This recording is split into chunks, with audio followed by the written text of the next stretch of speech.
तो आज हम बात करेंगे भारत के उस ऐतिहासिक पल की, उस ऐतिहासिक क्षण की जिसने देश में बड़े पैमाने पर वो परिवर्तन लाया जो आधुनिक भारत की नींव बनी, जो आधुनिक राष्ट्र बना।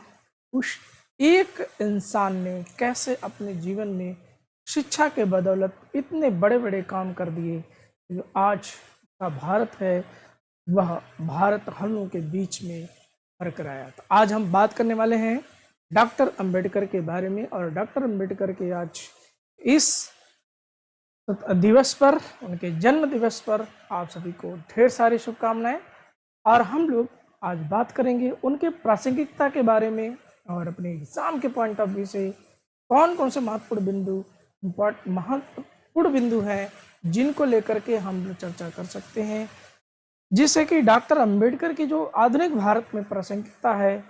और हम लोग जानेंगे कि क्या डॉक्टर अंबेडकर सिर्फ एक संविधान निर्माता है कि वो आधुनिक भारत का राष्ट्र निर्माता है। इन दोनों परिप्रेक्ष्यों में, बहुआयामी परिप्रेक्ष्य में, एक परिप्रेक्ष्य में, सभी परिप्रेक्ष्यों में आज हम आपसे चर्चा करने वाले हैं। तो आइए हम लोग शुरू करते हैं। एक बालक जो अपने माता पिता की 14वीं संतान, जिसका जन्म जो है 14 अप्रैल 1891 को मध्य प्रदेश के महू में होता है, और वह बालक जो पढ़ने का जिद रखता हो, जो ज्ञान का पिपासु हो, जिस बालक को स्कूल के गेट पे, यानी जो क्लासरूम था उसके गेट पर बैठ के पढ़ना पड़ता हो, जिस बालक को पीने के लिए पानी ना मिलता हो, जिस बालक को जिस दिन उस स्कूल का चपरासी ना हो उस दिन जैसे पानी के लिए तड़पना पड़ता हो, ऐसा बालक एक दिन भारत के सबसे बड़े कानूनविद के रूप में, सबसे बड़े अर्थशास्त्री के रूप में, सबसे बड़े इंजीनियर के तौर पर, सबसे बड़े सामाजिक कार्यकर्ता के तौर पर, सामाजिक सुधारक के तौर पर भारत में उभरता है। वो एक बालक जो है वो कैसे इतने बड़े बड़े काम कर पाता है? क्या हम लोग अपने जीवन में ऐसा मुकाम हासिल कर सकते हैं? बिल्कुल कर सकते हैं, बशर्ते एक जुनून होना चाहिए, जज्बात होना चाहिए काम करने की। तो आइए इस स्टोरी को हम लोग समझते हैं। तो डॉक्टर अंबेडकर ने प्रारंभिक जीवन में बहुत सारे चीज़ों को झेला। उत्पीड़ित विद्यार्थी के रूप में उन्होंने भेदभाव के बीच शिक्षा की निरंतर खोज की। विरोधाभासी बाप से उच्च शिक्षा के बावजूद सामाजिक बहिष्कार का सामना करना पड़ा उन्हें। कानूनी दिग्गज, न्याय और समानता के लिए कानून का हथियार बनाया उन्होंने, और सामाजिक योद्धा के रूप में सड़क से न्यायालय तक दो तरफा संघर्ष किया उन्होंने, और राष्ट्र के वास्तुकार के रूप में भारत के संविधान का निर्माण है। तो आइए हम लोग देखते हैं प्रारंभिक चरण में डॉक्टर अंबेडकर ने कहाँ से शिक्षा ग्रहण की। तो उन्होंने बॉम्बे विश्वविद्यालय के एक कॉलेज से, एल्फिस्टन कॉलेज से उन्होंने अर्थशास्त्र और राजनीति विज्ञान में बीए की पढ़ाई किया, और फिर महाराजा सयाजी गायकवाड़ के 25 रुपए के स्कॉलरशिप से उन्होंने कोलंबिया विश्वविद्यालय न्यूयॉर्क में एमए और पीएचडी की पढ़ाई की। फिर लंदन स्कूल ऑफ इकोनॉमिक्स से उन्होंने एमएससी और डीएससी की डिग्री हासिल की, जिसमें एक रुपए की समस्या की जैसे थीसिस उन्होंने लिखा, और ये जो है कोल्हापुर के छत्रपति साहू जी महाराज की वित्तीय सहायता से की। क्योंकि जब डॉक्टर अंबेडकर जो है कोलंबिया विश्वविद्यालय से जा करके लंदन स्कूल ऑफ इकोनॉमिक्स में एडमिशन ले लेते हैं, और उसी दौरान जो है यहाँ महाराजा गायकवाड़ का जो है बड़ौदा नरेश का पत्र जाता है कि आपकी स्कॉलरशिप समय अवधि समाप्त होती है और आपको तत्काल राजा के यहाँ नौकरी ज्वाइन कर लेना। लेकिन दोबारा लौट करके जाते हैं डॉक्टर अंबेडकर, वो भी छत्रपति साहू जी महाराज के सहयोग से। उन्होंने अपनी पढ़ाई पूरी की, डीएससी और एमएससी की। फिर ग्रेजिन लंदन से जो उन्होंने बैरिस्टर लॉ की डिग्री हासिल की 1922 में। तो बॉम्बे विश्वविद्यालय में 1912 में उन्होंने ग्रेजुएशन किया था। 1913 से 16 तक उन्होंने कोलंबिया विश्वविद्यालय में रहे। 1916 से लेकर के 22 में लंदन स्कूल ऑफ इकोनॉमिक्स में, और 1922 में ग्रेज इन लंदन। तो ये जो 5 साल की अवधि है इसमें तो भारत में भी रहे। फिर उसके बाद दोबारा जाकर के अपनी डिग्री हासिल किया। अस्पृश्यता का दंश एक अच्छा दो दुनिया, ये जो है डॉक्टर अंबेडकर के जीवन का बहुत ही टर्निंग पॉइंट था, जिसमें एक विद्यार्थी के पेशेंस की जो परीक्षा थी, धैर्य की परीक्षा थी, एक कि अपनी जीवन की यातनाओं को कितना सहन कर सकता है कोई विद्यार्थी अपने शिक्षा प्राप्त करने के लिए। इस जिस क्लासरूम में डॉक्टर अंबेडकर को जिस स्कूल में एडमिशन मिला, वहाँ पर अगर सामान्य छात्र कोई है, उसे कक्षा के अंदर बेंच पर बैठने का अधिकार था, जब चाहे सार्वजनिक नल से पानी पीने की स्वतंत्रता थी। लेकिन डॉक्टर अंबेडकर को जो है कक्षा के बाहर अपने साथ लाए हुए बोरे या टाट पर बैठने की मजबूरी थी, और कोई चपरासी नहीं तो पानी नहीं, नल छूने की मनाही, चपरासी के बिना पानी पीने का कोई उपाय नहीं। ये सीन था डॉक्टर अंबेडकर के उस स्कूल का, जिस स्कूल से उन्होंने अपनी शिक्षा को प्रारंभ किया। बड़ौदा का विरोधाभास, उच्च पद और नीची जाति। जब डॉक्टर अंबेडकर को सैन्य सचिव के रूप में जब नौकरी मिली, तो उन्हें जो है बहुत सारे विरोधाभासों का सामना करना पड़ा। इतनी पढ़ाई लिखाई करने के बाद और इतने उच्च पद पर होने के बावजूद भी उन्हें बड़ौदा में जो है कहीं पर मकान रहने के लिए नहीं मिला, कहीं पर रेंट पर जो है कोई कमरा नहीं मिला जहां पर वो रह करके सैन्य सचिव की नौकरी कर सके। तो उन्हें एक पारसी जो है धर्मशाला में अपना नाम बदल करके कुछ दिन बिताना पड़ा। लेकिन जब उस धर्मशाला के लोगों को यह जानकारी हुई कि कोई अछूत व्यक्ति है जो इस जो है धर्मशाला में प्रवेश कर गया है, तो उसे लाठी और डंडों से लेकर के लोग आते हैं और सीधे जो है कहते हैं कि तुम कैसे यहाँ पर आ गए। फिर डॉक्टर अंबेडकर को वो छोड़ना पड़ता है, और उसके बाद जो है वो महाराजा से जा करके बताते हैं कि हम जो है महाराज यहाँ पे काम नहीं कर सकते, ऐसे ऐसे हालात हैं, मुझे रहने तक की व्यवस्था नहीं, और मैंने नौकरी रिजाइन कर दी। उसके पीछे ये भी कारण था कि उनको जो है ऑफिस में इतने बड़े अधिकारी की कोई इज्जत नहीं थी, क्योंकि उनको फाइलें भी फेंक करके दी जाती थी, पानी पीने तक के लिए नहीं मिलता था। बहुत सारे संकटों का सामना करना पड़ा। तो कोलंबिया लंदन की कुछ डिग्रियाँ, इतने पद थे, बड़ौदा रियासत में उच्च सैन्य सचिव का पद, और सामाजिक यथार्थ क्या था भारत का, पारसी सराय से बाहर निकाला गया उनको, चपरासियों द्वारा दूर से फाइलें फेंक कर देना और पीने के पानी से वंचित रखना। ये स्थिति थी हमारे उस भारत की, जिसके भारत में कोई प्रतिभा इज्जत नहीं थी, क्योंकि जाति आपकी सबसे बड़ी योग्यता थी, और ये जाति है तो जो जाति नहीं है, जिस व्यक्ति को जितना संघर्ष करना पड़ा, क्योंकि जो जितना बड़ा तपता है उतना महान बनता है। ये डॉक्टर अंबेडकर के जीवन से हम लोग सीख सकते हैं। अगर आपके जीवन में संघर्ष बड़ा है तो सफलता भी बड़ी होगी, लेकिन उसमें आपको 2-3 चीज़ों का बहुत ध्यान रखना पड़ेगा। एक तो सबसे पहले आपको पेशेंस रखने पड़ेंगे, धैर्य रखना पड़ेगा। दूसरी चीज़, आपको कंसंट्रेट रहना पड़ेगा, अपना ध्यान केंद्रित करना होगा, अपने लक्ष्य पर फोकस रहना पड़ेगा। तीसरी चीज़ जो है, आपको कंटिन्यूअस काम करना पड़ेगा। ठीक है, तो आपको सबसे पहले पेशेंस की बात करनी है, फिर फोकस की बात करनी है, और आपको कंसिस्टेंस रहना पड़ेगा, यानी कार्य की निरंतरता बनाई रखनी पड़ेगी। अगर ये रहा, आपके जीवन में सफलता जरूर आएगी। अगर आपने अपना फोकस बनाए रखा, अपना ध्यान बनाए रखा, तो आपको सफलता जरूर मिलेगी, और सफलता के लिए आपको जीवन में धैर्य रखना पड़ता है। डॉक्टर अंबेडकर को कितना बड़ा धैर्य रखना पड़ा होगा। अब वो व्यक्ति जो अछूत रूप में जैसे जाना, जो इतनी बड़ी बड़ी डिग्रियां हासिल किया हो, और वो उसकी जाति सबसे बड़ी योग्यता रही हो, और वह व्यक्ति कैसे भारत का संविधान निर्माता के तौर पर कैसे अपने जीवन में कितना संघर्ष किया होगा। ठीक है, उन तमाम चीज़ों को हम लोग जो है अपने एग्जाम के पॉइंट ऑफ व्यू से समझेंगे, और समाज के यथार्थ को समझेंगे, जो अभी तक हमको इतिहास में नहीं जाना, तो बताया नहीं जाता। क्योंकि आधुनिक भारत के इतिहास में डॉक्टर अंबेडकर का कहीं पर कोई जिक्र ही नहीं मिलता। मैं आधुनिक भारत के इतिहास से एमए किया हूँ इलाहाबाद विश्वविद्यालय से, लेकिन जो है भारत के सामाजिक धार्मिक सुधार आंदोलन में थोड़ा सा जिक्र डॉक्टर अंबेडकर का था। वो जिक्र नहीं है जितना बड़ा उनके जीवन का योगदान है हमारे देश के लिए, हमारे राष्ट्र के निर्माण में जो है जो महत्वपूर्ण योगदान है, वो जो है हम लोग भुला नहीं सकते। ठीक है, तो आइए आगे के पॉइंट ऑफ व्यू से हम बात करते हैं। एक सचेत निर्णय, सत्ता का त्याग, है ना।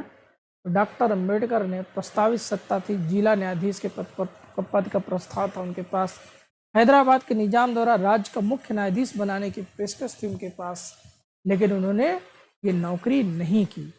चुना गया मार्ग अभावों के बीच वकालत और सामाजिक नेतृत्व को उन्होंने चुना। वैश्विक हितकारी सभा की गठन किया 1924 में।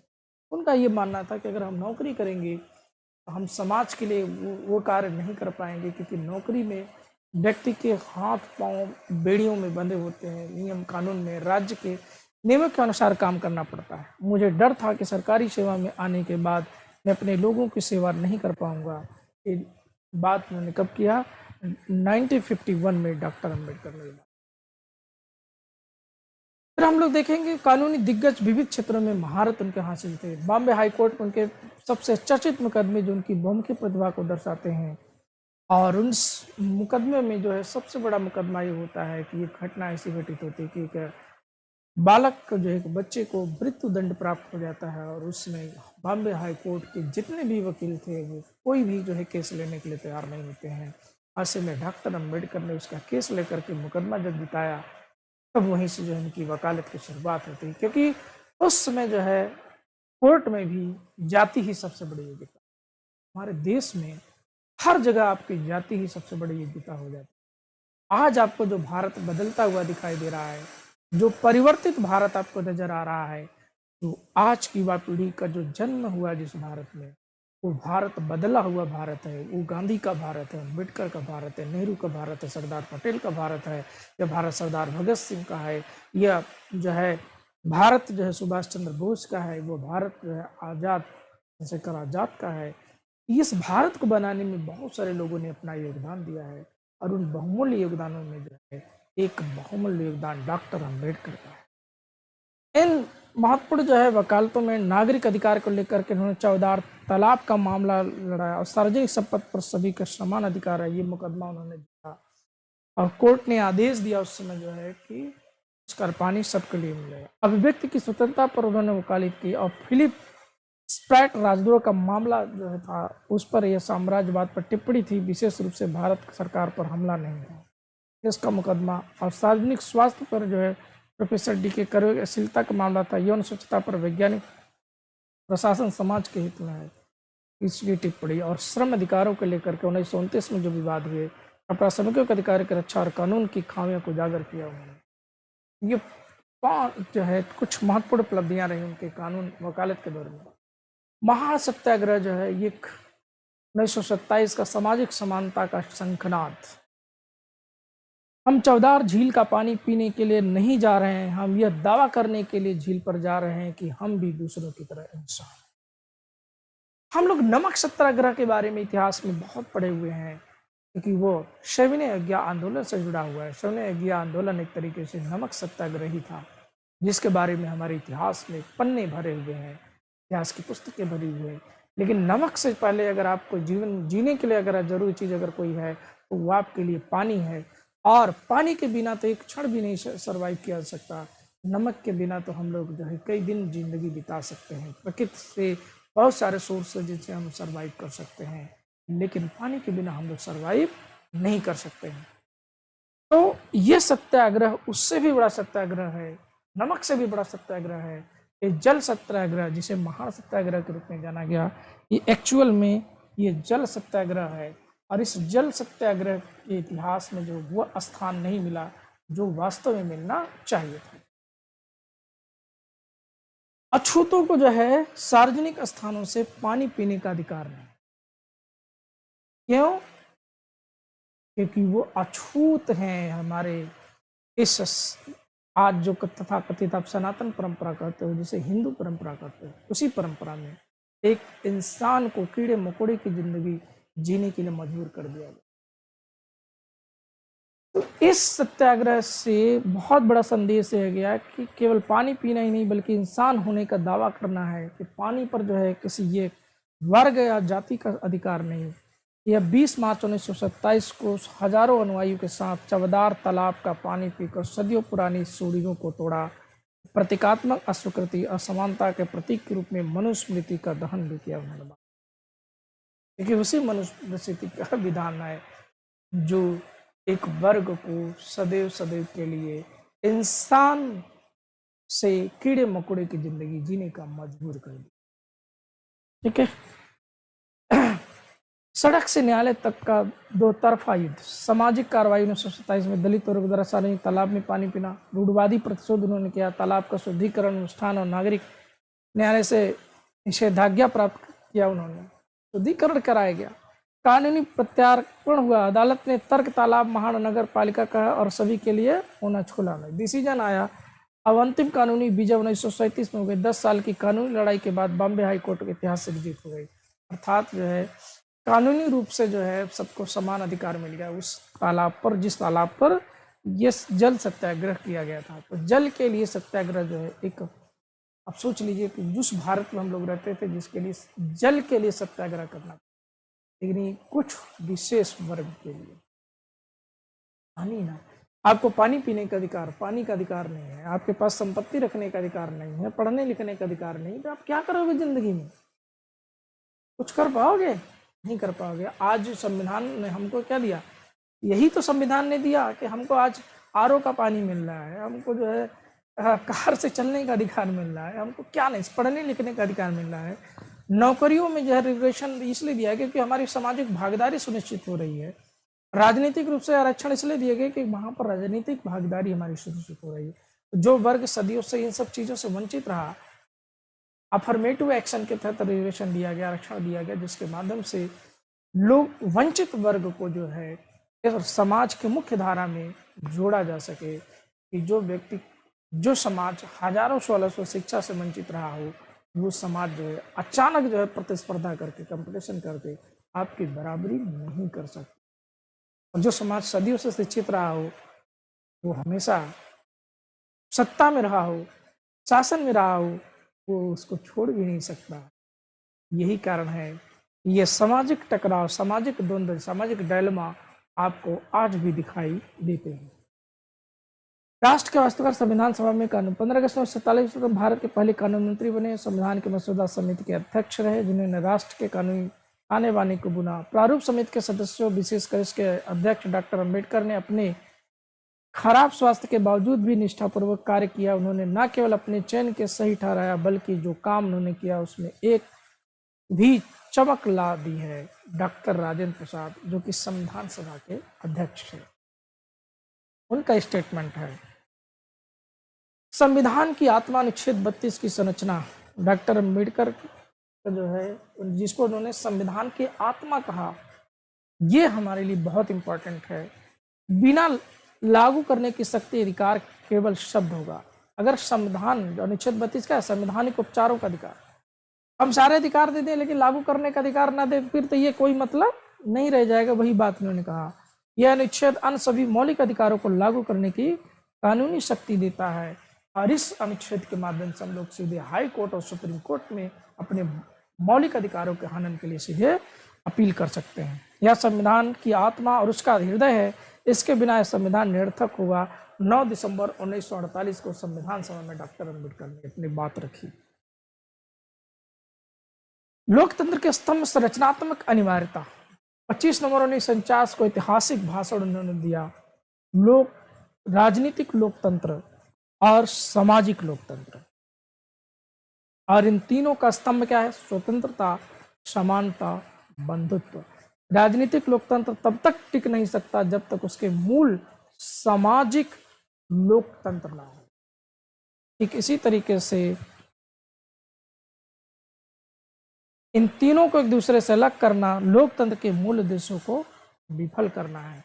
ये संविधान के आदर्श बने हैं। यही है हम लोग प्रेम्बल में पढ़ते हैं, प्रेम्बल में ही इसकी बात की कि हम भारत के लोग भारत को संपूर्ण प्रभुत्व संपन्न समाजवादी पंथनिरपेक्ष लोकतांत्रिक गणराज्य बनाने हैं। भारत के समस्त नागरिकों स्वतंत्रता, समानता, बंधुत्व तीनों की बात हम जो प्रेम्बल में ही रखते हैं, और पूरा संविधान इसका जो है आदर्श हम लोगों के लिए स्थापित करते हैं। भविष्य के लिए उन्होंने एक चेतावनी दी थी कि संविधान की सफलता केवल उसकी रूपरेखा पर निर्भर नहीं है, बल्कि उसे लागू करने वालों की नीयत पर निर्भर है। कोई संविधान कितना भी अच्छा क्यों ना हो, उसका खराब होना निश्चित है, क्योंकि जिन लोगों को इसे लागू करने के लिए बुलाया जाता है वे बुरे लोग होते हैं। कोई संविधान चाहे कितना भी बुरा क्यों ना हो, वह तब अच्छा साबित हो सकता है जब उसे लागू करने के लिए जिन लोगों को बुलाया जाए वे अच्छे लोग हों। 25 नवंबर 1949 को डॉक्टर अम्बेडकर ने इस संविधान अच्छा है या खराब है इस बात पर निर्भर करेगा कि उसको लागू करने वाले लोग कैसे हैं। महापरिनिर्वाण शाश्वत विरासत, अंतिम जीवन उनका 6 दिसंबर 1956 को दिल्ली में महापरिनिर्वाण हो गया। अंतिम एक उत्पीड़क बालक जिसे स्कूल में पानी पीने से रोका गया था, उसने उसी देश के सर्वोच्च कानून की रचना की जो हर नागरिक को समानता का अधिकार देता। ये इनका जीवन दर्शन, उनका जीवन इस बात का प्रमाण है कि शिक्षा, संकल्प और कानूनी संघर्ष के माध्यम से समाज की सबसे गहरी खाइयों को काटा जा सकता है। ये रहा उनका जीवन का थोड़ा बहुत परिचय। अब हम लोग बात करेंगे सशक्तिकरण के शिल्पकार के तौर पर डॉक्टर बी आर अम्बेडकर, समानता और आधुनिक भारत का जो खाका उन्होंने तैयार किया, उस पॉइंट ऑफ व्यू से डॉक्टर अम्बेडकर को देखेंगे हम लोग। शिक्षा, अर्थशास्त्र और कानून के माध्यम से एक राष्ट्र का निर्माण उन्होंने कैसे किया, अपने ज्ञान का प्रयोग उन्होंने कैसे किया, आइए उस बात को देखा जाए।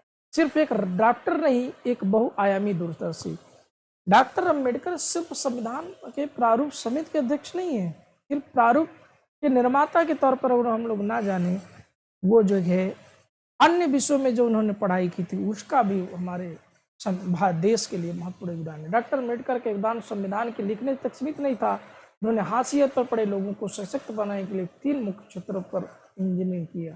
3 बड़े क्षेत्रों पर उन्होंने काम किया, सामाजिक, राजनीतिक और आर्थिक।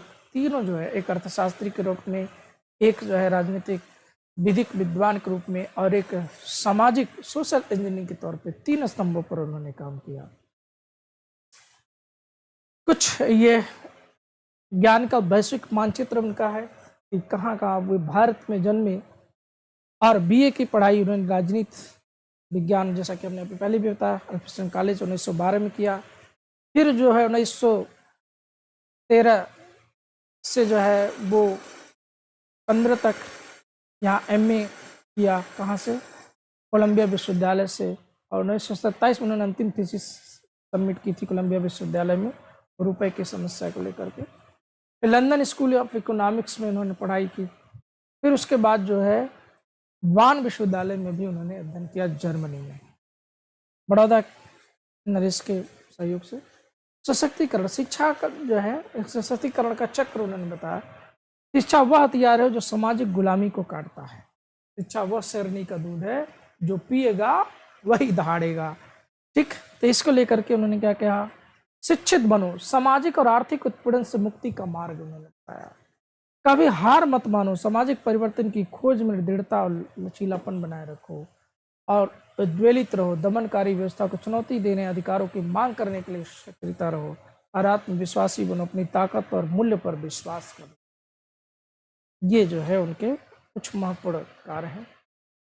फिर शिक्षा संस्थागत निर्माण उन्होंने किया। 1946 से 50 के दौर में सिद्धार्थ कॉलेज और मिलिंद महाविद्यालय की स्थापना किया। उच्च शिक्षा और व्यावसायिक पाठ्यक्रमों पर लोकतांत्रिकरण किया। 1945 में पीपुल्स एजुकेशन सोसाइटी की स्थापना की, जो जाति की परवाह किए बिना वंचित छात्रों के लिए स्कूल और कॉलेज की स्थापना करने के लिए।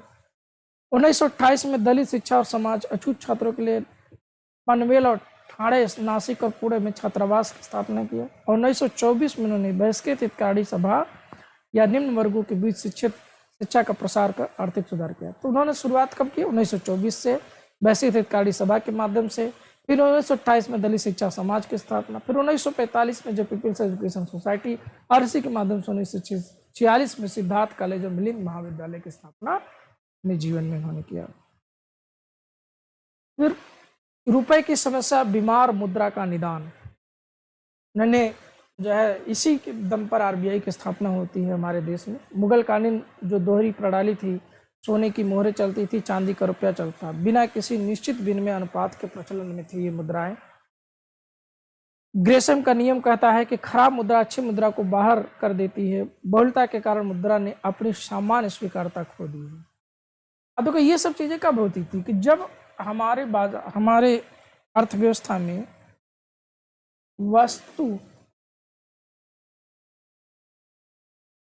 वस्तु और सेवा कि मौद्रिक मूल्य के सापेक्ष, मौद्रिक मूल्य के सापेक्ष अगर मुद्रा की मात्रा ज्यादा होगी, अगर मुद्रा की मात्रा ज्यादा होगी तो क्या होगा? तब यही सब होगा जो ग्रेसम कह रहे हैं कि बुरी मुद्राएं अच्छी मुद्राएं को चलन से बाहर कर देती है। अम्बेडकर ने समाधान किया, निश्चित अनुपात की कहा कि यह अनुपात बना रहना चाहिए कि हमारे अर्थव्यवस्था में जितना वस्तु सेवा का मौद्रिक मूल्य हो उसी अनुपात से ज्यादा मुद्रा नहीं होनी चाहिए। सिक्कों की ढलाई पूरी तरह बंद की जाए, सोने और रुपए के बीच कानूनी निश्चित अनुपात स्थापित किए जाए। इसके माध्यम से उन्होंने स्थापित किया। इसको मौद्रिक प्रणाली का द्वंद अम्बेडकर बनाम किन्स का उन्होंने विरोध किया, दृष्टिकोण दिया। अम्बेडकर का मानना था कि स्वर्ण मानक मुद्रा की एक निश्चित मात्रा सोने में होती है, देश स्वर्ण भंडार बनाए रखता है। ठीक है, इसीलिए देखोगे कि आरबीआई जब मौद्रिक मुद्रा की छपाई करता है तो उसके लिए सोने का भंडार करना जरूरी होता है, कि निश्चित सोने की मात्रा जरूरी होती है, क्योंकि रियल मनी गोल्ड ही है और उस गोल्ड के सापेक्ष जो है प्रतीकात्मक मुद्रा के तौर पर नोटों की छपाई की जाती है। स्वर्ण विनिमय मानक मुद्रा अन्य देश के बिल ऑफ एक्सचेंज में परिवर्तित होती है, स्वर्ण भंडार के बिना समानता बनाए रखना का। तो किस जो है विनिमय पर जोर दे रहे हैं, एक्सचेंज पर जोर दे रहे हैं, जबकि डॉक्टर अम्बेडकर अर्थव्यवस्था के अंदर की बात कर रहे हैं कि वस्तु और सेवा के अनुपात में ही मुद्रा बनी रहे और मुद्रा की जो छपाई है वो सोने के अनुपात में होना चाहिए, रियल मनी गोल्ड के रूप में होना चाहिए। मुद्रास्फीति और प्रभाव, कम मुद्रास्फीति होगी तो विनिमय मानक से मुद्रास्फीति बढ़ती है, जिससे मजदूर वर्ग वास्तविक मजदूरी कम होती है। इस पर फोकस था डॉक्टर अम्बेडकर का। जबकि किन्स का मानना था सरकार द्वारा सिक्कों की ढलाई में हेर फेर की अनुमति देता है, कि जितना मनमानी जैसे भी मन करे वैसा सिक्के की ढलाई कर लिया जाए। निष्कर्ष क्या होगा? अम्बेडकर ने मूल स्थिरता को विनिमय दर स्थिरता से अधिक महत्व दिया, यानी जो रुपए का एक्सचेंज है उससे ज्यादा उन्होंने फोकस किस पे किया? मूल्य की स्थिरता पर, कीमत की स्थिरता पर, मुद्रास्फीति महंगाई पर जोर दिया कि महंगाई ज्यादा नहीं होनी चाहिए।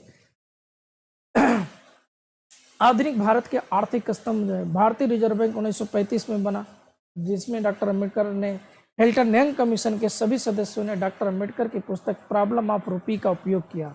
सिद्धांत क्या बना? एक स्वतंत्र केंद्रीकृत नियामक प्राधिकरण की आवश्यकता, ताकि सरकार के खराब निर्णयों से बचा जा सके। यानी एक ऐसा केंद्रीय बैंक होना चाहिए जो वित्तीय जो पावर है, मौद्रिक जो पावर है उसके पास होना चाहिए, जिससे कि सरकार कभी कभार अगर गलत निर्णय ले भी तो उसको जो है केंद्रीय बैंक उस निर्णय से बचा सके देश को।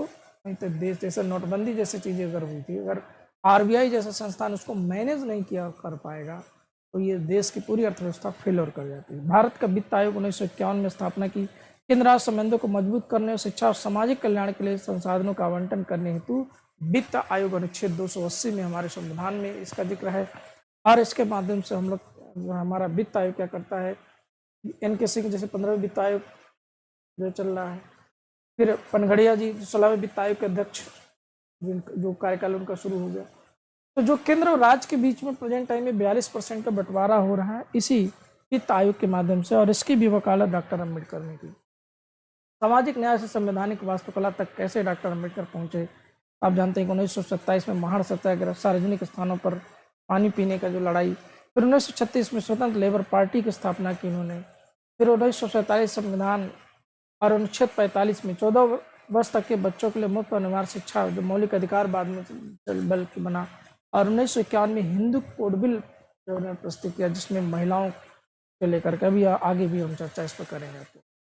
अम्बेडकर परिवर्तन त्रिकोण, उन्होंने सामाजिक न्याय पे दी, समपूर्ण सशक्तिकरण, कानून के बिना शिक्षा शक्तिहीन है और अर्थशास्त्र के बिना कानून खोखला है, ये एकीकृत प्रणाली पर उन्होंने जोर दिया। शिक्षा मस्तिष्क की मुक्ति, महत्वपूर्ण सोच तर्कशील और सामाजिक उत्तरदायित्व विकसित करती है, और कानून जो है संवैधानिक न्याय लाने का, राज्य की शक्ति का उपयोग करके भेदभाव को खत्म करना, अधिकारों की गारंटी देता है, और अर्थशास्त्र संसाधनों पर अधिकार के मूल्य स्थिरता, उचित मजदूरी और संस्थागत आर्थिक स्वतंत्रता पर, आरबीआई जैसी चीजों पर उन्होंने जोर दिया, इस पे काम किया। एक जीवित विरासत समानता का अस्थायी खाका, आइए सामाजिक जो उनके कार्य हैं उनके बारे में हम लोग जानते हैं। अंतर्राष्ट्रीय गुण, उनके विचार आज भी कोलंबिया विश्वविद्यालय जैसी संस्थाओं दुनिया भर के मानवाधिकार आंदोलनों में प्रेरित करते हैं। और आपको मालूम है कि 2004 में कोलंबिया विश्वविद्यालय ने नंबर 1 स्कॉलर जो है स्टूडेंट घोषित किया। और उसके बाद आप देखेंगे कि संयुक्त राष्ट्र संघ भी जो है 2012 से डॉक्टर BR अम्बेडकर का जन्मदिन मना रहा है। ठीक है, हर वर्ष जो अंतर्राष्ट्रीय स्तर पर जन्म उत्सव मनाया। आज का प्रभाव, डॉक्टर अम्बेडकर मुक्त विश्वविद्यालय BAU 1994 के दूरस्थ शिक्षा और समावेशी सीखने के दृष्टिकोण का प्रत्यक्ष परिणाम जो आज भी भौगोलिक और सामाजिक सीमाओं को तोड़ रहा है। लोकतंत्र स्वतंत्रता के बिना समानता और समानता के बिना स्वतंत्रता नहीं हो सकता। Doctor BR Ambedkar. Doctor Ambedkar का मानता है कि स्वतंत्रता और समानता एक दूसरे के पूरक है, एक सिक्के के दो पहलू हैं, बिना एक दूसरे के ये चीजें संभव ही नहीं है।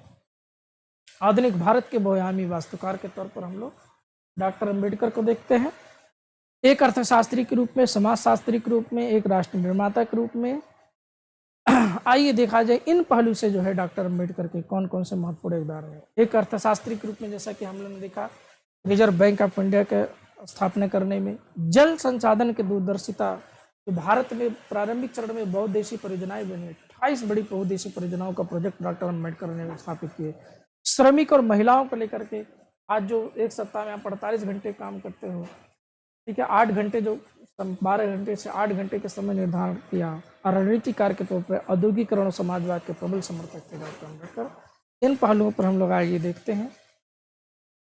शिक्षा का 10 स्तरीय पिरामिड उन्होंने डिसाइड किया। समानता, बिना भेदभाव के दृष्टिकोण पर विकास, स्वतंत्रता, सार्थक विचारों की स्वतंत्र प्रस्तुति, संगठन शक्ति, सहकारी क्रियाओं द्वारा त्रुटिपूर्ण परंपराओं की समाप्ति, व्यापक दृष्टिकोण, संकीर्णता और सांप्रदायिकता से मुक्ति, मानवता पर उन्होंने जोड़ दिया, मानवाधिकार और प्रेम का विकास, विश्व बंधुत्व पर फोकस किया, समाज उपयोगी और मर्यादित व्यवहार की उन्होंने बात की, भेदभाव समापन, जातिवाद और कट्टरता का अंत, आंदोलन शक्ति, गलत निर्णय को, संघर्ष की क्षमता, सामाजिक न्याय, अन्याय के विरुद्ध स्वर उठाना, असमानता, बिना भेदभाव के दृष्टिकोण का विकास और जागृति, आंतरिक और बाह्य स्वरूप की पहचान। ये विश्व की ओर और ये मानवता की ओर, दोनों पिलर्स को उन्होंने डिफाइन किया कि कैसे जो है हम लोग आगे बढ़ सकते। वैश्विक स्तर के पेशेवर अर्थशास्त्री के तौर पर उनको जानिए। कोलंबिया विश्वविद्यालय PhD और लंदन स्कूल ऑफ इकोनॉमिक्स से DSc से अर्थशास्त्र में सर्वोच्च उपाधियां एडविन सेलिगमैन जैसे दिग्गजों के समकालीन रहे doctor Ambedkar. Problem of the rupee 1923 में भारतीय मुद्रा प्रणाली और विनिमय दर पर शोध उन्होंने RBI की आधारशिला रखी। Administration and finance of east India company, सैन्य खर्चे जो 45 से 65% हुआ करते की तीखी आलोचना की और जनता के धन के विकास में उद्योग की वकालत। अब सोचिए उस समय उन्होंने इस रिसर्च पेपर में अंग्रेजों के विरुद्ध बात की, क्योंकि अंग्रेज जो है अपने बजट का 65% तक खर्चा किस पे करते थे, सेना के ऑर्गेनाइज करना। और डॉक्टर अम्बेडकर का मानना था कि ब्रिटिश से कि भाई इस पैसे का जनता पे खर्च करो, केवल ना कि सेना ऑर्गेनाइज करना। The evolution of provincial finance in British India, केंद्र राज्यों के बीच राजस्व बंटवारे के लिए वित्त आयोग की वैचारिक ढांचा यहीं पर उन्होंने रखा इस पुस्तक के माध्यम से। The evolution of provincial finance in British India. ये तीनों जो है चीज़ें बड़ी इंपॉर्टेंट आपके लिए, और इसको नोट करके जरूर रखिएगा। इसके माध्यम से आप अगर कभी भी एग्जाम में सवाल आ जाए तो आप आसानी से कर सकें। भारतीय रिजर्व बैंक की वैचारिक उत्पत्ति 1923 में सिद्धांत दिया। डॉक्टर अम्बेडकर ने अपनी पुस्तक द प्रॉब्लम ऑफ रुपीज प्रकाशित की। 1926 में हिल्टन यंग कमीशन ने, रॉयल कमीशन के हर सदस्य के पास अम्बेडकर की पुस्तक थी और उनके द्वारा प्रस्तुत दिशा निर्देशों को संदर्भ ग्रंथ के रूप में प्रयोग किया गया। और 1934 में कानूनी स्वरूप बना। ब्रिटिश लेजिस्लेटिव असेंबली ने इसे भारतीय रिजर्व बैंक अधिनियम 1934 का नाम दिया। और फिर 1935 में 1 अप्रैल 1935 को RBI जो है आपके अस्तित्व में आया। तो ये था डॉक्टर अम्बेडकर का योगदान भारत के केंद्रीय बैंक की स्थापना के तौर पर। मुद्रा नीति और आदमी का संरक्षण, आम आदमी का संरक्षण, जैसा कि हमने पहले भी बताया था कि स्वर्ण विनिमय मानक पर उन्होंने जोर नहीं दिया, क्योंकि समर्थक इसके किन्स थे। इन्होंने मुद्रास्फीति और मुद्रा की मात्रा में अनियंत्रित वृद्धि की बात किया। जबकि अम्बेडकर जो है इसके विरुद्ध थे। इसका प्रभाव क्या हुआ? केवल कीमती धातुओं की दर तय होती थी, जिससे गरीब और आम आदमी क्रय शक्ति घटती थी। जबकि डॉक्टर अम्बेडकर के विचारों में जो है उन्होंने किस पे फोकस किया? उन्होंने फोकस किया प्रतिबंधित क्रय शक्ति पर। समर्थक थे इनके डॉक्टर अम्बेडकर। परिणाम क्या था? मुद्रा के मूल्य में स्थिरता बनी रहे, कीमतें स्थिर रहें, जिससे क्या होगा? आम आदमी के लिए रोजमर्रा की उपभोग व्यय की वस्तु कीमतों में स्थिरता रहेगी, और आम आदमी के लिए कीमती धातु नहीं बल्कि दैनिक वस्तुओं की कीमत में स्थिर होनी चाहिए। जबकि यहाँ पर कीमती धातुओं का जो है सारा खेल हो रहा था, यहाँ पर वस्तु और सेवा जैसी आज जो अर्थव्यवस्था की चल रही है उस पर फोकस किया डॉक्टर अम्बेडकर ने। इसको लेकर के इसी विचार पे लंदन स्कूल ऑफ इकोनॉमिक्स में भी अपनी थीसिस में उनको संशोधन करने पड़े थे इसी विचार को लेकर के, लेकिन उस विचारधारा को उन्होंने बदलने पर फोकस नहीं किया। आप सोच लीजिए, जॉन किन्स बहुत बड़े अर्थशास्त्री, इतने बड़े अर्थशास्त्री, 1929 की जो दुनिया की आर्थिक मंदी थी उस मंदी को उबारने वाला अर्थशास्त्री को डॉक्टर अम्बेडकर उसमें एक रिसर्च स्कॉलर के तौर पर जो है उन्होंने चैलेंज कर दिया था। आप सोच लीजिए, एक रिसर्च स्कॉलर चैलेंज कर रहा है इतने बड़े अर्थशास्त्री को, जो वैश्विक अर्थशास्त्री जिसकी मान्यता पूरी दुनिया पर है। भारत का भविष्य और टकराव, पारंपरिक ग्राम केंद्रित दृष्टिकोण था उस समय। मान्यता थी कि गांव भारत की आत्मा होते हैं। अम्बेडकर की आलोचना, गांव अज्ञानता और संकीर्णता, सांप्रदायिकता और अस्पृश्यता के अड्डे हैं, यह सामाजिक असमानता का मूल जन्म स्थान है। उस समय भारत में थी और आज भी कहीं न कहीं वो चीज़ें देखने को मिलती है, क्योंकि शिक्षा का वो प्रसार अभी तक वो ग्रामीण भारत में उतना नहीं है जितना कि होना चाहिए। आर्थिक संसाधनों का प्रसार वो ग्रामीण भारत में नहीं है जितना कि होना चाहिए। मान्यता, शहरीकरण और औद्योगिकरण मुक्ति का मार्ग मानते थे डॉक्टर अम्बेडकर।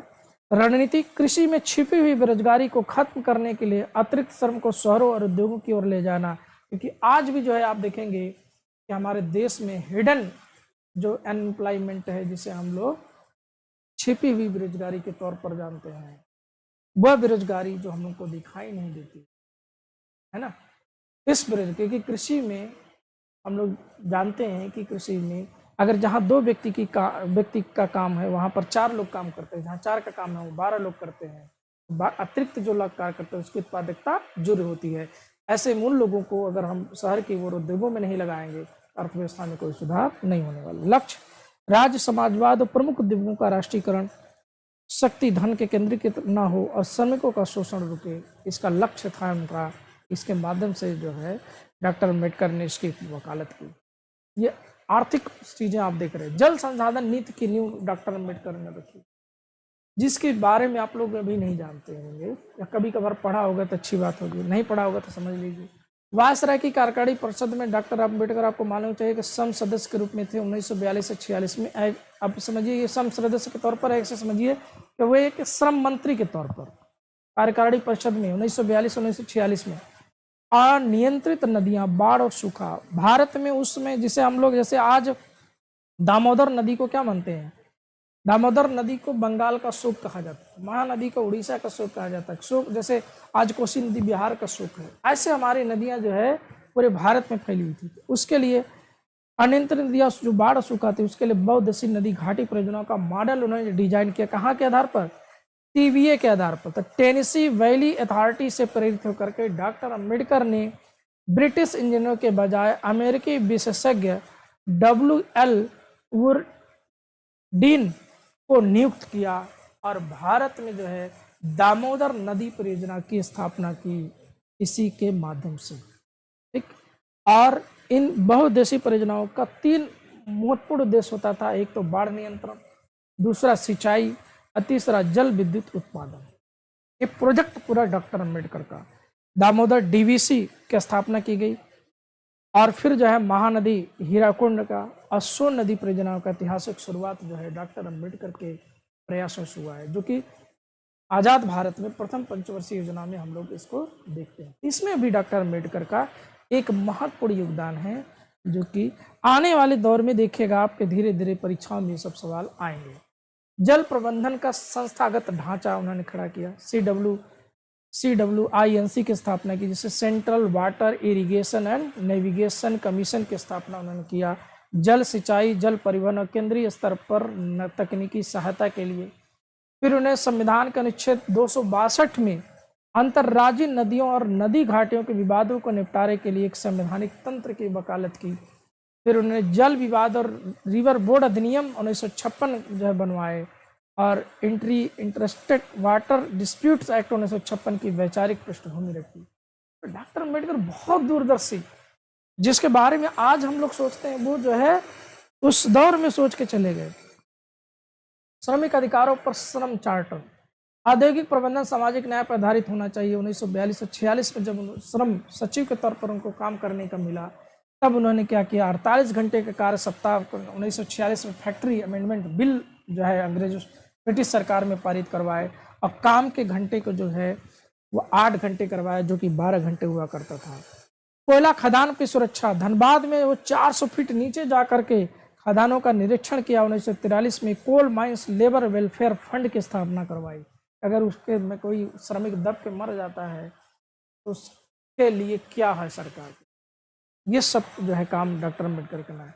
न्यूनतम मजदूरी 1946 में उन्होंने डिसाइड करा है कि हर श्रमिक का मिनिमम मजदूरी उसका मौलिक अधिकार है। समान कार्य के लिए समान वेतन की वकालत की, बिना किसी लैंगिक भेदभाव के।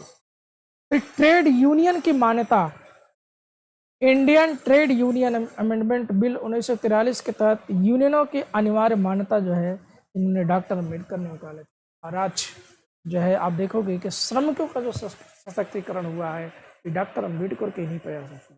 बात है कि जब जो है खेड़ा जैसा सत्याग्रह होता है, जब अहमदाबाद नील मजदूर आंदोलन होता है, जिसके तहत महात्मा गांधी ने मजदूरों की मजदूरी बढ़ाने माने पर काम किया, लेकिन उसके लिए कोई कानूनी मान्यता नहीं थी, कानून उसके लिए कोई वकालत नहीं की, क्योंकि डॉक्टर अम्बेडकर जो है कानून पे ज़्यादा ही विश्वास करते थे, संविधान नियमों पर ज़्यादा विश्वास करते थे, इसलिए वो ज़्यादातर जो है कानून पारित करवाने पर जोर देते थे। तो जानते थे कि ब्रिटिश सरकार में अगर कानून बन गया तो जो उसको लागू करना ब्रिटिश सरकार की मजबूरी होगी। भारत के प्रथम नारीवादी कानून निर्माता के तौर पर अगर आप जान लीजिए तो देवियों, जो आज आप लोग जो है तमाम तरह के व्रत उपवास रखती हो, एक व्रत उपवास इनके लिए भी रखना शुरू कर दो, क्योंकि आज जो आपको संपत्ति में अधिकार मिला, शिक्षा में अधिकार मिला, नौकरियां जो करने का पावर मिला, आपको जो सुख कुछ आपको मिला आजाद भारत में, उस सब की वकालत किसने की? डॉक्टर अम्बेडकर। ठीक है, तो डॉक्टर अम्बेडकर की तस्वीर मैं नारियों से जरूर अपील करूंगा, बच्चियों से जरूर अपील करूंगा, आप लोग रखो। बी एजुकेशन, शिक्षित बनो, संगठित रहो, संघर्ष करो, ये सब के लिए है। और उन्होंने कहा कि यहाँ पर मातृत्व अवकाश की जो वकालत की, 1938 में बॉम्बे विधान परिषद में ऐतिहासिक समर्थन, 1943 में माइंस मैटरनिटी बेनिफिट एक्ट आया और 14 सप्ताह की छुट्टी ब्रिटिश सरकार में इन्होंने पारित करवा ली, क्योंकि 1942 में श्रम सचिव के तौर पर वायसराय की कार्यकारिणी में शामिल है। और उन्होंने जो है मैटरनिटी लीव दिलाई, आपको बता लीजिए, सोच लीजिए, जिस चीज़ की कल्पना नहीं की जा रही समय दौर में, वो सब चीज़ें अम्बेडकर दिलवा रहे हैं। ये किसी जाति व्यवस्था की नहीं, पूरे नारी, पूरे स्त्रियों के लिए, पूरे महिलाओं के लिए, और आप इसीलिए इनको नारी मुक्तिदाता कहा जाता है। शारीरिक स्वायत्तता, महिलाओं के गर्भपात अधिकार जो है डॉक्टर अम्बेडकर ने बात की, और उनके शरीर पर स्वयं के अधिकार की वकालत की है। हिंदू कोड बिल 1951 में पैतृक संपत्ति, विवाह और तलाक के पुरुषों के समान अधिकारों की गारंटी। वर्तमान हिंदू उत्तराधिकार संशोधन अधिनियम 2005 का मूल आधार था ये हिंदू कोड बिल। मैंने कहा ना, तो हिंदू कोड बिल जो है 3 टुकड़ों में बट करके अंततः पारित हो ही गया, भारत में लागू हो ही गया। लेकिन जिस समय डॉक्टर अम्बेडकर जो 1951 में ही जो सुधार चाहते थे, वो सुधार बहुत समय लग गए, और अब तो हमारे देश में एक बड़ा सुधार होने वाला है। पूरी उम्मीद लग रही है कि अब पार्लियामेंट जो है, भारतीय संसद जो है, महिला आरक्षण बिल को पारित कर देती है, तो भारतीय संसद में 1/3 महिलाओं का आरक्षित सीटें हो जाएंगी, यानी अब सांसदों की संख्या बढ़ने वाली है। अब राजनीतिक सशक्तिकरण का दौर उनका आ गया है। तो जो डॉक्टर अम्बेडकर का सपना था महिलाओं को लेकर के, वो शायद अब साकार होने की स्थिति में पहुंच गई। संवैधानिक नैतिकता और संपत्ति सुरक्षा, अनुच्छेद 32 में डॉक्टर अम्बेडकर ने क्या किया? मौलिक अधिकार संरक्षण दिया। डॉक्टर अम्बेडकर के अनुसार ये संविधान की आत्मा और हृदय है, इनके बिना संविधान अर्थहीन है। फिर उन्होंने मजबूत केंद्र की वकालत की कि राज्यों की तुलना में केंद्र के पास शक्तियां ज्यादा होना चाहिए। स्थानीय और प्रांतीय स्तर पर मौजूद गहरे जातिवाद से निचले वर्गों को बचाने के लिए एक शक्तिशाली राष्ट्रीय सरकार की आवश्यकता पर जोर दी। और इसकी वकालत जो है सरदार पटेल भी किए, इसकी वकालत उसमें के नेहरू जी ने भी किया। क्योंकि केंद्र अगर मजबूत नहीं रहेगा तो फिर यूनियन ऑफ स्टेट की अवधारणा ही खत्म हो जाएगी। कोई भी राज्य कभी भी विद्रोह करके अलग हो जाएगा। तो हमारे संविधान में क्या है, यूनियन ऑफ स्टेट में कि आप भारत में शामिल हो सकते लेकिन भारत से अलग नहीं हो सकते। संवैधानिक नैतिकता, समाज में जाति, धर्म और भाषा के विभाजन के बीच प्रशासनिक सहयोग का प्रभावी समन्वय जो है इसके तहत उन्होंने किया। और बहुसंख्यक के बचाव के लिए उन्होंने काम किया कि बहुसंख्यक रूप से सुरक्षा, एक व्यक्ति एक वोट पर्याप्त नहीं, सत्ता हिस्सेदारी की गारंटी अनिवार्य है।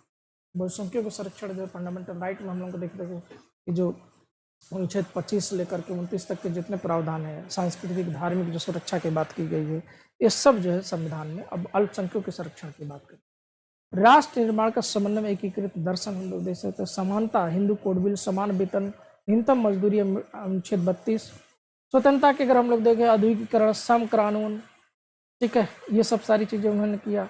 बंधुत्व पर शिक्षा का 10 स्तरीय पिरामिड उन्होंने, अस्पृश्यता का उन्मूलन, अल्पसंख्यक अधिकार, सामाजिक अखंडता पर जोर उन्होंने दिया।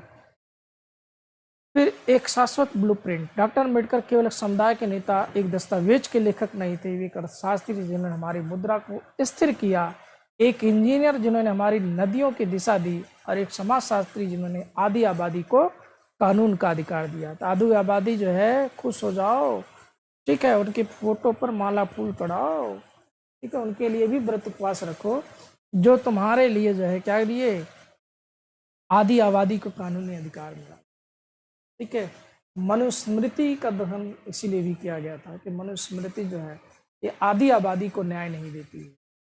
वो कहती है कि जब जन्म हो तब उससे स्त्री का अपने पिता के अधीन, फिर भाई के अधीन, और शादी के बाद जो है अपने पति के अधीन होना चाहिए, और फिर जो है वृद्धावस्था में अपने पुत्र के अधीन।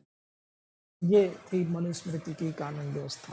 ठीक, महानता केवल संघर्ष और त्याग से प्राप्त हो सकती है, साझा करे आधुनिक भारत के सच्चे वास्तुकार उनके समग्र में पहचाने। आइए अंतिम पॉइंट ऑफ व्यू से देखते हैं, समानता के अधिकार में डॉक्टर अंबेडकर, सामाजिक ब्लूप्रिंट। एक सोशल इंजीनियरिंग के तौर पर डॉक्टर अंबेडकर को आइए देखा जाए।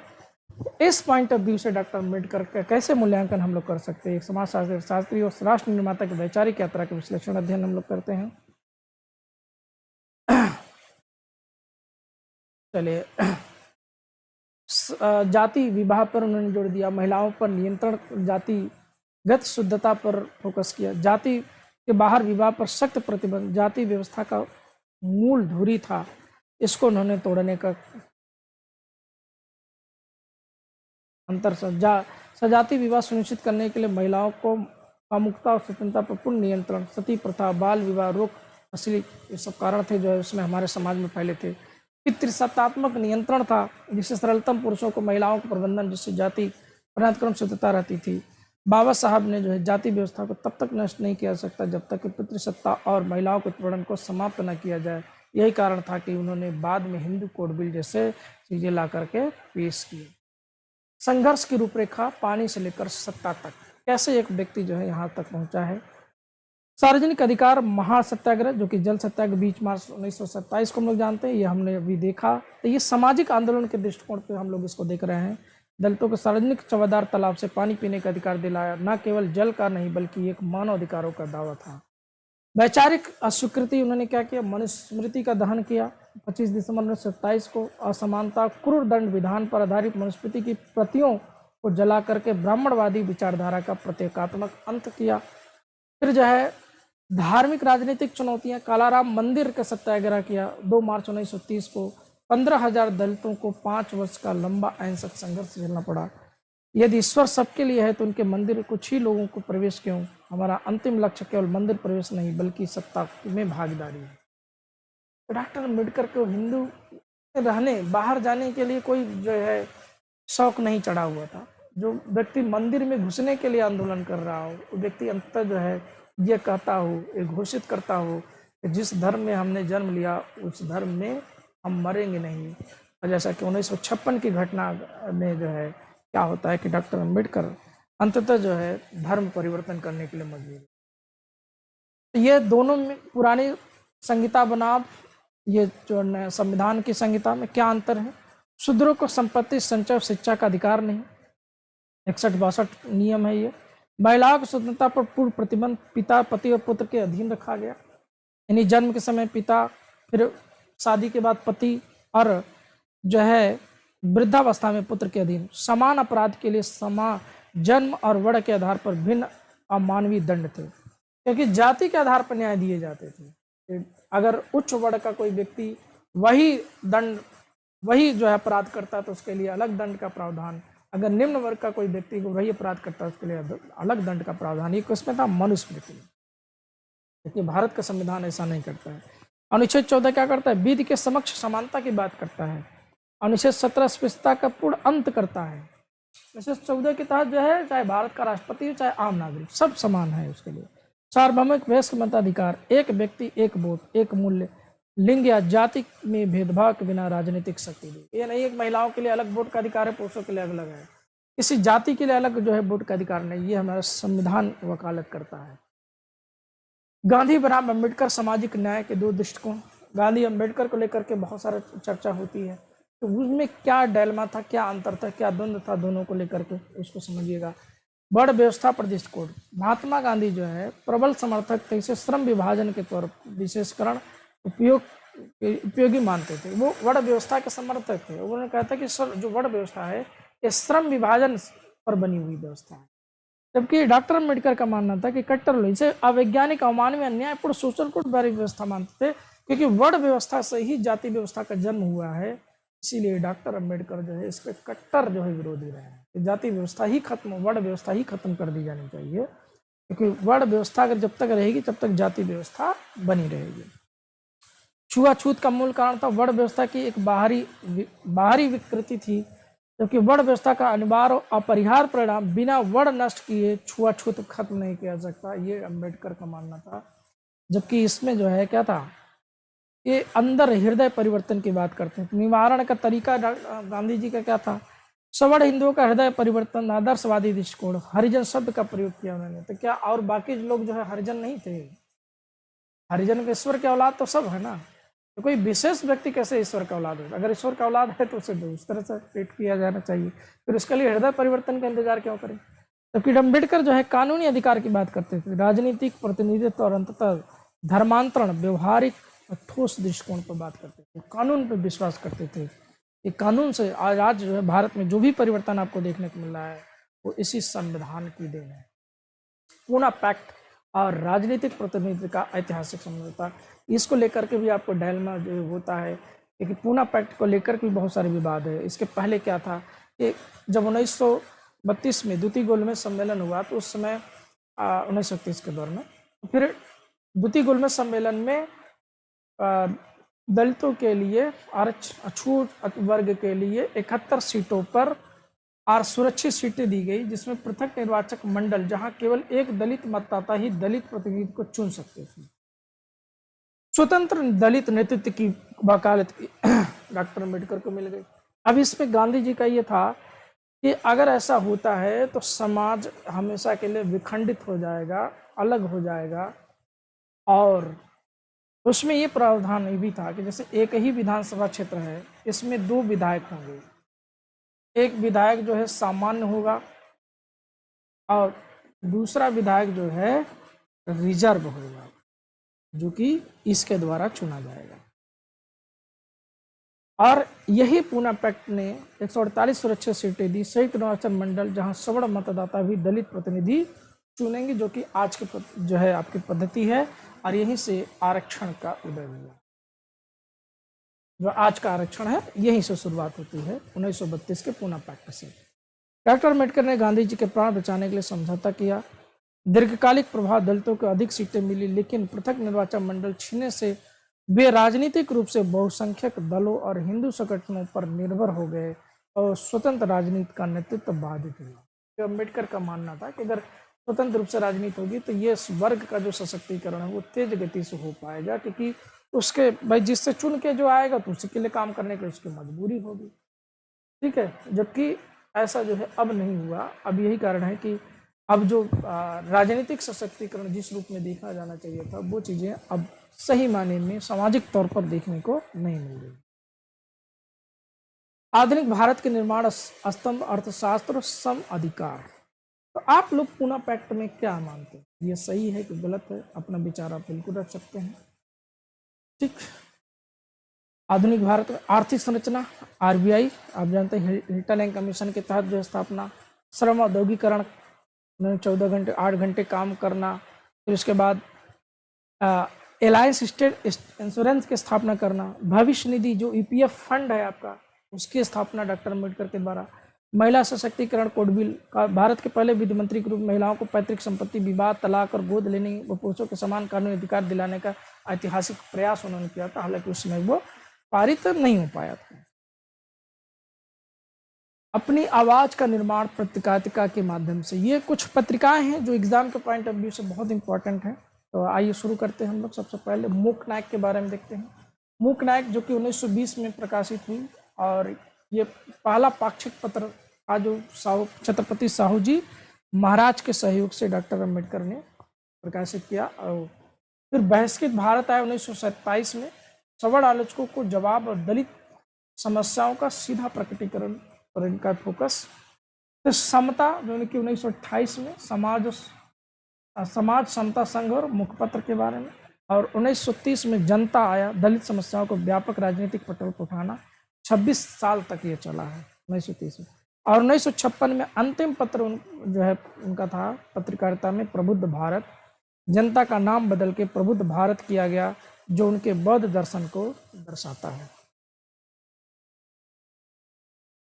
नवयान समानता का अधिकार और ब्लूप्रिंट। मैं एक हिंदू के रूप में 1935 में उन्होंने ये वाला घोषणा की थी कि मैं एक हिंदू के रूप में पैदा हुआ, लेकिन हिंदू के रूप में मरूंगा नहीं। 21 वर्षों के अध्ययन के बाद उन्होंने बौद्ध धर्म को चुना, क्योंकि इसका केंद्र ईश्वर आत्मा नहीं बल्कि मनुष्य और नैतिकता है। इसको क्यों चुना? क्योंकि इसका केंद्र बिंदु क्या है? मनुष्य और नैतिकता है। फिर उन्होंने प्रज्ञा फोकस किया, करुणा पे फोकस किया, समता पे फोकस किया।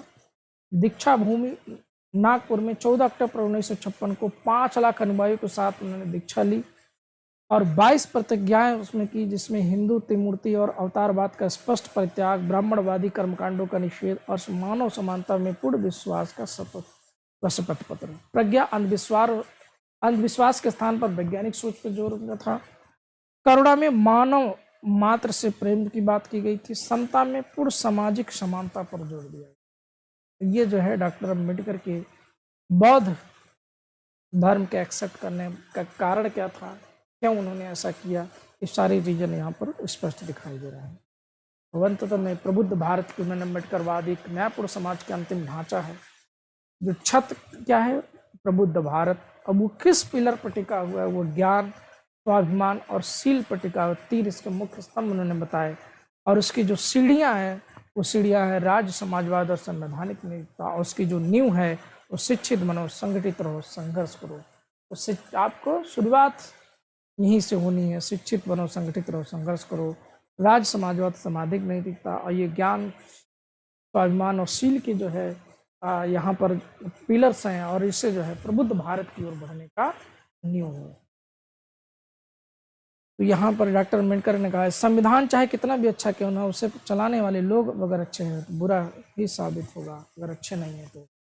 यहाँ पर जो है डॉक्टर अम्बेडकर का जो योगदान है भारत के राष्ट्र के निर्माण में, वो बहुमूल्य योगदान है। और उन सभी योगदानों को हमने अपने एग्जाम के पॉइंट ऑफ व्यू से आज फोकस किया। आज इस विशेष उनके जन्मदिन के अवसर पर एक बार पुनः आप सभी को हार्दिक शुभकामनाएं। धन्यवाद।